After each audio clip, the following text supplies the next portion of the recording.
পুষবেকৰ নামত আৰু অমানৱীয় উচ্ছেদৰ নামত কেৱল মাত্ৰ ধৰ্মীয় সংখ্যালঘুক টাৰ্গেট কৰা হৈছে আৰু ধৰ্মীয় সংখ্যালঘুক অত্যাচাৰ কৰা হৈছে। গতিকে আশা কৰিম যে অসমবাসী ৰাইজে বুজক যে ছায়েদ আলী ডাঙৰীয়াৰ স্ত্ৰী আজি মে মাহৰ পৰা ক'ত আছে খবৰ পোৱা নাই, তেনেহ'লে এই বৃদ্ধা আমাৰ চাচাজনৰ মনৰ বেদনা কিমান হ'ব পাৰে। গতিকে তেওঁ ইতিমধ্যে কোৰ্ট কাছাৰী দৌৰি তেওঁ সৰ্বোচ্চ শেষ হৈ গৈছে। মুখ্যমন্ত্ৰীয়ে স্বীকৃতি দি একো নিদি কেৱল মাত্ৰ মানুহখিনিক এটা ললিপপ দেখুৱাই মানুহখিনিকো জন্মৰ যাতনা ভোগ কৰাই আছে, তেনেকুৱা এটা মুখ্যমন্ত্ৰী স্বীকৃতি দিয়া খিলঞ্জীয়া ব্যক্তি, দেশী ব্যক্তি আমাৰ ছৈয়দ আলী ডাঙৰীয়া। মই ছৈয়দ আলী ডাঙৰীয়াৰ লগত উপস্থিত আছো। এতিয়া মই ক'ব বিচাৰিছো কি যে এই ছৈয়দ আলী ডাঙৰীয়াৰ স্ত্ৰী জমিলা বিবি 51 বছৰ বয়স, তেওঁ কিডনিৰ পেচেণ্ট, চুগাৰৰ পেচেণ্ট। তেওঁৰ অকণমান ডকুমেণ্টছৰ ভুলৰ কাৰণে তেওঁক বিদেশী সজোৱা হৈছে। তেওঁ সম্পূৰ্ণ ভাৰতীয় নাগৰিক, তেওঁৰ পৰিয়াল ভাৰতীয় নাগৰিক, তাৰ মাক দেউতাক জমিলা বিবিৰ ভাৰতীয় পৰিয়াল সকলো ভাৰতীয়, তেওঁৰ স্বামীও ভাৰতীয়, সকলো ভাৰতীয়। তেওঁক বিদেশী বুলি স্বীকৃতি দি তেওঁ ডিটেনশ্যন কেম্পতো তেওঁ দীৰ্ঘদিন তেওঁ আবদ্ধ হৈ আছিল। তাৰপিছত তেওঁ সুপ্ৰিম কোৰ্টৰ এটা নিৰ্দেশত তেওঁ ওলাই আহিছে। দুখ আৰু পৰিতাপৰ বিষয় যে এই দেশী ব্যক্তিগৰাকীৰ স্ত্ৰী মে মাহৰ 24 তাৰিখৰ পৰা পুছবেক কৰাৰ নামত ক'ত ৰাখিছে অসম চৰকাৰৰ গৃহ বিভাগৰ বৰ্ডাৰ পুলিচে, এই পৰিয়ালটো বা এই হতভাগা স্বামীয়ে এতিয়ালৈকে গম নাপায়। তেওঁৰ স্ত্ৰী ক'ত আছে, পুছবেক কৰিছে নে নাই, বাংলাদেশ বৰ্ডাৰ পাৰ কৰাই দিছে নে নাই, বা অসমৰ ভিতৰত আছে, এতিয়ালৈকে এই পৰিয়ালটো গম নাপায়। মোৰ প্ৰশ্ন এতিয়া মুখ্যমন্ত্ৰী ডাঙৰীয়ালৈ, মুখ্যমন্ত্ৰী ডাঙৰীয়া আপুনি যাক স্বীকৃতি দিছে খিলঞ্জীয়া বুলি, এইজন বৃদ্ধাৰ স্ত্ৰী যাৰ সম্পূৰ্ণ পৰিয়াল 14 পুৰুষ ভাৰতীয় নাগৰিক, তাৰ বিবি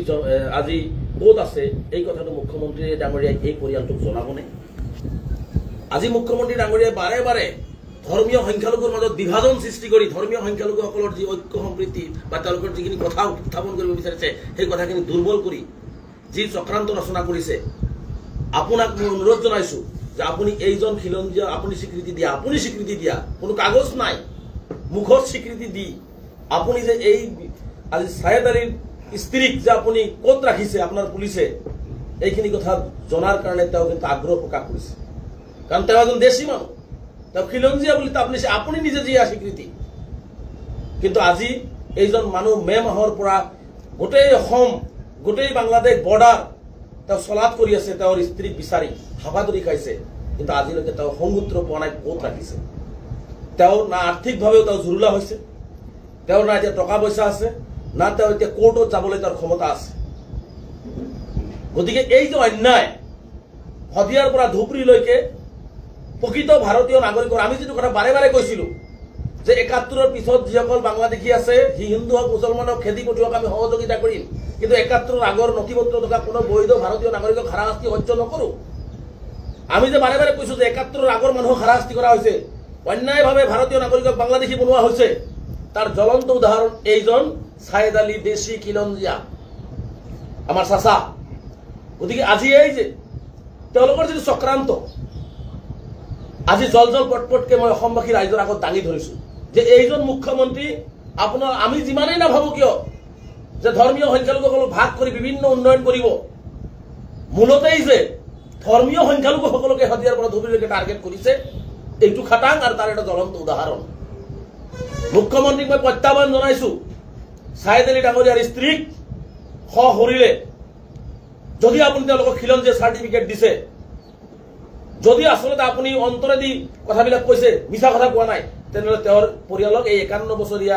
স্ত্ৰীগৰাকী যিয়ে বেমাৰত ভুগি আছে ক'ত আছে সেই জনাই পেলাই তেওঁৰ পৰিয়ালক গোটাই দিয়াৰ ব্যৱস্থা গ্ৰহণ কৰক। কাৰণ মই স্পষ্টকৈ দাবী কৰিছো, এফটি কোৰ্টে যি তেওঁক বিদেশী ঘোষণা কৰিছে, এফটি কোৰ্ট চৰকাৰৰ নিৰ্দেশত চলে, ফৰেনাৰ্ছ ট্ৰিব্যুনেল সম্পূৰ্ণ চৰকাৰৰ নিৰ্দেশত চলে। কেৱল মাত্ৰ ধৰ্মীয় সংখ্যালঘুৰ নাম দেখিছে,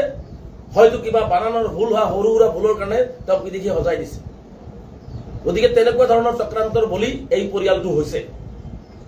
গতিকে আৰু আমাৰ মাজতো বহুতে দেখিছো যে বহুতেই নিজকে বহুত খিলঞ্জীয়া আমাক এইটো দিব সেইটো দিব এই ধৰণৰ কথাবোৰ এটা কৈ আমাৰ মাজত ভাগ কৰি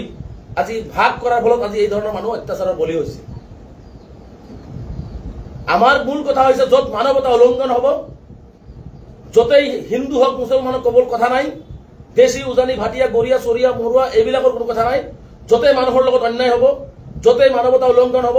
য'তেই সংবিধান সংকটত পৰিব য'তেই গণতন্ত্ৰক হত্যা কৰাৰ ব্যৱস্থা কৰিব তাতেই আমচুৱে নিৰ্ভীকভাৱে সেই মানুহখিনিৰ হৈ যুঁজি যাব এই মুহূৰ্তত সংকটত সংবিধান গণতন্ত্ৰ সংকটত আৰু বিশেষকৈ ধৰ্মীয় সংখ্যালঘুসকলক এই মুহূৰ্তত টাৰ্গেট কৰি লোৱা হৈছে কাৰণে আমি ধৰ্মীয় সংখ্যালঘুসকলৰ কথা কৈ আছো কাৰণে বহুতে ভাবি আছে যে আমি কেৱল ধৰ্মীয় সংখ্যালঘুৰ কথাই কওঁ আমাৰ আমচুৰ স্থিতি স্পষ্ট এই ধৰণৰ প্ৰকৃত ভাৰতীয় নাগৰিকৰ পৰিয়ালক বিদেশী সজাব তাত আমচুৱে মাত নামাতিব এইটো হ'ব নোৱাৰে 1000 বাৰ মাত মাতিম এইজন এই মানুহজন ভাৰতীয় এওঁৰ স্ত্ৰী ভাৰতীয় এওঁৰ স্ত্ৰীৰ 14 পৰিয়াল ভাৰতীয় গতিকে আমি ইয়াত মাত মাতিমেই বহুতেই আমচুক বহু ধৰণে কথা ক'ব বিচাৰে ময়ো এজন গৰিয়া মাতৃৰ গৰ্ভত জন্মগ্ৰহণ কৰা সন্তান আমি কেতিয়াও বিভাজনমুখী ৰাজনীতি নকৰোঁ বিভাজনমুখী কথা নকওঁ আমি অসমখনৰ উন্নয়ন বিচাৰোঁ অসমখনৰ সাৰ্বজনীন উন্নয়নৰ কাৰণে সকলো জাতি জনগোষ্ঠীৰ সমিল মিলেৰে অসমখন আগুৱাই যোৱাটো বিচাৰোঁ জাত পাত ধৰ্ম আগত পিছত আগত আমাৰ মানৱতা আজি অসমৰ মুখ্যমন্ত্ৰীয়ে সম্পূৰ্ণ মানৱতাক ভুলণ্ঠিত কৰি আজি পুছবেগৰ নামত ভাৰতীয় নাগৰিকক যি অন্যায় কৰিছে ইয়া সহ্যৰ বিষয় নহয় অমানৱীয় উচ্ছেদৰ নামত আজি যি ধৰণৰ অন্যায় কৰা হৈছে আজি সন্দেহজনক নাগৰিকক উচ্ছেদ কৰিছে সন্দেহজনক নাগৰিক বুলি কয় বহুতে সেইটোক লৈ অট্টহাসি মাৰি আছে যে সন্দেহজনক নাগৰিক যদি সন্দেহজনক নাগৰিক সেই ঠাইতে প্ৰমাণ কৰি যদি সন্দেহজনক বিদেশী হয় বিদেশত পঠিওৱাৰ দম কিয় চৰকাৰৰ নাই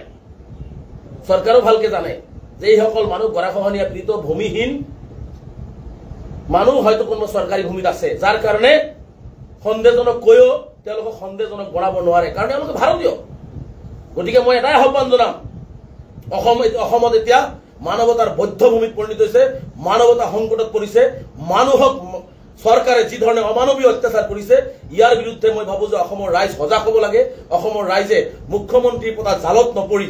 আমি অসমৰ ৰাইজে ওলাই আহি অসমখন আগুৱাই লৈ যোৱাৰ চিন্তা কৰিব লাগে ইয়াত জাত পাত ধৰ্মৰ বিভাজন কৰিলে অসমখনৰ ভাল নহ'ব অসমখনৰ কাৰণে শুভ লক্ষণ নহয় গতিকে আমি এই ধৰণৰ যি ছায়েদ আলীৰ পৰিয়ালৰ লগত অন্যায় হৈছে সেই অন্যায়ৰ বিৰুদ্ধে আমি আজিও মাতিছো ভৱিষ্যতেও মাতিম আৰু এই পৰিয়ালটোক যিখিনি আইনী সহায় দিব লাগে তেওঁৰ স্ত্ৰী ক'ত আছে কেনেকৈ আছে এই কথাখিনি আমি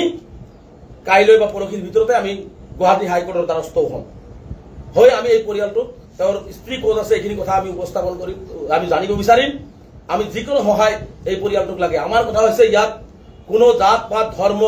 বা ধৰ্মীয় সংখ্যালঘুৰ মাজত বিভাজন এইবোৰ আমচুৰ মাজত নাই য'তেই মানুহ বিপদত পৰিব য'তেই মানুহৰ সংকট হ'ব য'তেই মানুহক অন্যায় কৰা হ'ব তাতেই আমচুৱে মাত মাতি যাব সি জাগিলে যি ধৰ্মৰে নহওক বা দেশী হওক খিলঞ্জীয়া হওক মিয়া হওক ভাটিয়া হওক চৰুৱা হওক গৰিয়া হওক তাতেই আমচুৱে সদায় মাত মাতি যাব গতিকে আমচুক ভুল ব্যাখ্যা কৰি অপব্যাখ্যা কৰি সংখ্যালঘু সমাজৰ এই শক্তিশালী গণতান্ত্ৰিক আন্দোলনক একাংশ নমাই দিছে একাংশই মালিক পক্ষই একাংশক নমাই দিছে যে আমাৰ মাজতো বিভাজন সৃষ্টি কৰি এই ধৰণৰ অন্যায়বিলাক যাতে ওলাই নাহে এই ধৰণৰ অত্যাচাৰবিলাক যাতে পোহৰলৈ নাহে গতিকে তেওঁলোকে লগাই দিছে গতিকে আমি আশা কৰিম যে অসমৰ ৰাইজৰ লগতে ধৰ্মীয় সংখ্যালঘু ৰাইজক বুজা উচিত এই মুহূৰ্তত বিশেষকৈ এই মুহূৰ্তত পুছবেগৰ নামত আৰু অমানৱীয় উচ্ছেদৰ নামত কেৱল মাত্ৰ ধৰ্মীয় সংখ্যালঘুক টাৰ্গেট কৰা হৈছে আৰু ধৰ্মীয় সংখ্যালঘুক অত্যাচাৰ কৰা হৈছে গতিকে আশা কৰিম যে অসমবাসী ৰাইজে বুজক যে ছায়েদ আলী ডাঙৰীয়াৰ স্ত্ৰী আজি মে মাহৰ পৰা ক'ত আছে খবৰ পোৱা নাই তেনেহ'লে এই বৃদ্ধা আমাৰ চাচাজনৰ মনৰ বেদনা কিমান হ'ব পাৰে গতিকে তেওঁ ইতিমধ্যে কোৰ্ট কাছাৰী দৌৰি তেওঁ সৰ্বোচ্চ শেষ হৈ গৈছে এতিয়া তেওঁৰ কোৰ্ট যোৱাৰ শক্তি তেওঁৰ নাই গতিকে আমি যিখিনি পাৰোঁ আমাৰ আমচুৰ ফালৰ পৰা আমি ৰাইজৰ সহযোগত এই পৰিয়ালটোক ন্যায় দিবৰ কাৰণে যিখিনি আইনী যুঁজৰ সহায় লাগে আমি সহায় কৰিবৰ কাৰণে প্ৰস্তুত হৈছোঁ আৰু আমি সহযোগিতা কৰিম আৰু মুখ্যমন্ত্ৰী ডাঙৰীয়াক মই পুনৰবাৰ কওঁ আপুনি দিছে এই বৃদ্ধা ছায়েদ আলী ডাঙৰীয়াক খিলঞ্জীয়াৰ চাৰ্টিফিকেট দি তেওঁৰ স্ত্ৰীক আপোনালোকে ক'ত ৰাখিছে কিয় এতিয়ালৈকে জনোৱা নাই মুখ্যমন্ত্ৰী ডাঙৰীয়াই এই খিলঞ্জীয়াৰ চাৰ্টিফিকেট দিয়া এই ব্যক্তিজনৰ স্ত্ৰীক সশৰীৰে ঘূৰাই আনি আপুনি দৃষ্টান্ত দেখুৱাওক যে আপুনি ধৰ্মীয় সংখ্যালঘুসকলৰ মানে কাৰোবাক বেয়া পালেও কাৰোবাক ভাল পাওঁ এই যে আপোনাৰ যে দুমুখীয়া এটা নীতি সেই নীতিটোৰ এটা অন্তত উদাহৰণ দিয়ক যে না মই বেলেগক বেয়া পালে মুছলমানৰ এই মানুহখিনিক ভাল পাওঁ তেনেহ'লে এই পৰিয়ালৰ স্ত্ৰীটোক আপুনি ঘূৰাই আনি দিয়াৰ ব্যৱস্থা গ্ৰহণ কৰক